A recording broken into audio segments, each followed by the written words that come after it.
Olá, meus amigos, tudo bem? Meu nome é Alberto Chaves. Para mais uma aula aqui para vocês, eu quero trabalhar com vocês aqui um assunto chamado a Igreja Católica e a Catequização, tá certo? Vamos trabalhar aqui a Igreja Católica e a Catequização. Vamos de História do Brasil, mais uma aula.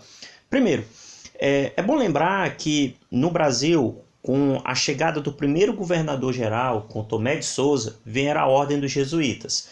Para o Brasil vieram várias ordens religiosas, como os dominicanos, capuchinhos, orotarianos, e uma das ordens que nós vamos destacar é a Ordem dos Padres Jesuítas, oriundos da Companhia de Jesus, comandada pelo Inácio de Loyola, tá certo? Bom lembrar que com o Concílio de Trento, introduzido em 1545, a Igreja Católica ou ela se reformava ou ela perdia seus fiéis.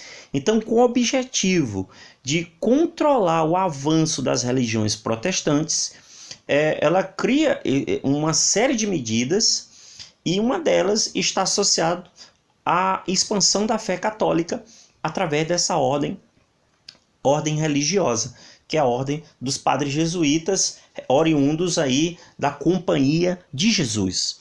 Mas esse sistema estava estabelecido aqui dentro do Brasil, lembrando que havia com a introdução do Pacto Colonial, com a colonização do Brasil, lembremos que tanto Portugal como a Espanha eram países católicos, então todo o sistema católico, todo o sistema religioso, ele estava sendo implementado, introduzido dentro das terras brasileiras. Ou seja, criou-se aí uma estrutura, como por exemplo o sistema de padroado, que era um acordo entre o Papa e o Rei, que estabelecia uma série de deveres e direitos da coroa portuguesa em relação à Igreja. Por exemplo, um dos deveres: garantir a expansão do catolicismo em todas as terras conquistadas pelos portugueses, construir igrejas e remunerar os sacerdotes. E havia também os direitos, que eram nomear bispos, criar dioceses e recolher dízimo. Eu quero chamar a atenção que quando Dom Pedro I assume, que é a fase imperial, nós vamos ter lá um sistema de padroado. Só que há uma diferença do sistema do padroado dentro do Brasil colonial, do sistema do padroado dentro do sistema imperial. Qual é? Do sistema colonial, nós vamos ter aí uma relação de aliança entre a Igreja e o Estado.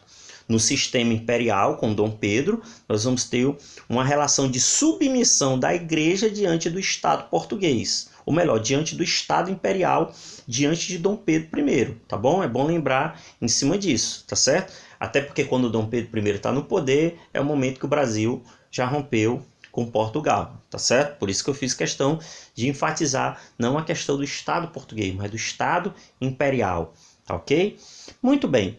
E nós vamos ter a questão da Inquisição. Aqui você está tendo aqui a ilustração de duas revistas, a Inquisição Brasileira, a Inquisição no Brasil. O que foi a Inquisição?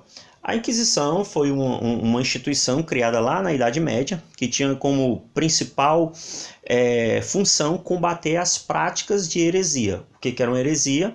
Era uma prática de questionamento aos dogmas católicos. O que eram dogmas?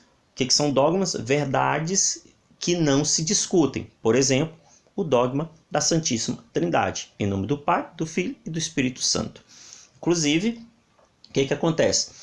No Brasil, a Inquisição, quando ela se instalou, fala-se inclusive o próprio Eduardo Bueno, o historiador Eduardo Bueno, ele chega a mencionar que nós não tivemos de fato a introdução de um tribunal do Santo Ofício no Brasil. Nós tivemos aí visitações, né? Visitações. Heitor Furtado Mendonça foi um dos grandes inquisidores que visitou algumas áreas do Brasil, inclusive introduzindo o Edito da Graça, que deu perdão para aqueles que confessaram as suas práticas pecaminosas e heréticas. Fala-se que, inclusive, no Brasil, a Santa Inquisição ela não teve tanta prática de força como era introduzida na Europa, no sentido de que na Europa, na Espanha e Portugal, na época da Idade Média, atos de feitiçaria, bruxaria, de heresia eram combatidos com muito suplício e muita fogueira. Aqui no Brasil existem relatos pouquíssimos, tá? Muito bem. Mas o que se sabe é que o Tribunal do Santo Ofício ele fez algumas visitações no sentido de regulamentar a moralidade do Brasil colonial. Nada mais do que isso. Em resumo, a administração colonial portuguesa e a Igreja Católica no Brasil. Nós vamos ter o sistema de capitanias hereditárias e o governo geral. O sistema de capitanias hereditárias é o sistema que vai dar início ao desenvolvimento da colonização do Brasil. Lembrando que ela iniciou com Martim Afonso de Souza, a colonização. Daí o Brasil dividido em vários lotes de terra distribuídos com alguns donatários. E tivemos a criação do governo geral baseado no regimento jurídico de 1548, que entregava o poder nas mãos de uma pessoa. Nós tivemos aí Tomé de Souza, Duarte da Costa e Mendes Sá. No governo de Duarte da Costa, é bom salientar, nós tivemos a invasão dos franceses na Baía de Guanabara, no Rio de Janeiro, que costumamos chamar isso de França Antártica. E depois o Mendes Sá acaba expulsando esses invasores das terras brasileiras. Lembrando que seu sobrinho Estácio de Sá é um dos fundadores da cidade aí do Rio de Janeiro, que acabou morrendo com uma flechada no olho, não é isso? E tivemos aí a questão da Igreja Católica e o processo de catequização. Lembrando que a Igreja Católica, dentro do sistema de padroado, com o sistema de catequização, o sistema de catequização fez com que a Igreja criasse alguns espaços que eram chamados de missões ou reduções, que eram áreas onde o índio era aculturado, onde ele recebia toda a doutrina católica, todos os preceitos religiosos católicos, onde ele deveria se desvencilhar da sua cultura, da sua religião, para que ele pudesse garantir a sua salvação, porque ele era visto como um gentil, uma alma inocente. E tivemos a questão da Inquisição no Brasil, que, como eu falo, essa Inquisição ela acabou fazendo muitas visitações. É bom chamar que a própria Igreja Católica, para combater essas práticas, os chamados crimes contra as verdades da fé cristã, as autoridades da Igreja Católica e da coroa portuguesa enviaram para o Brasil representantes do Tribunal da Inquisição, que foi reativado lá em meados do século XVI. Daí foram fazer algumas visitações e abrir um processo contra as pessoas que eram acusadas de crime contra a fé.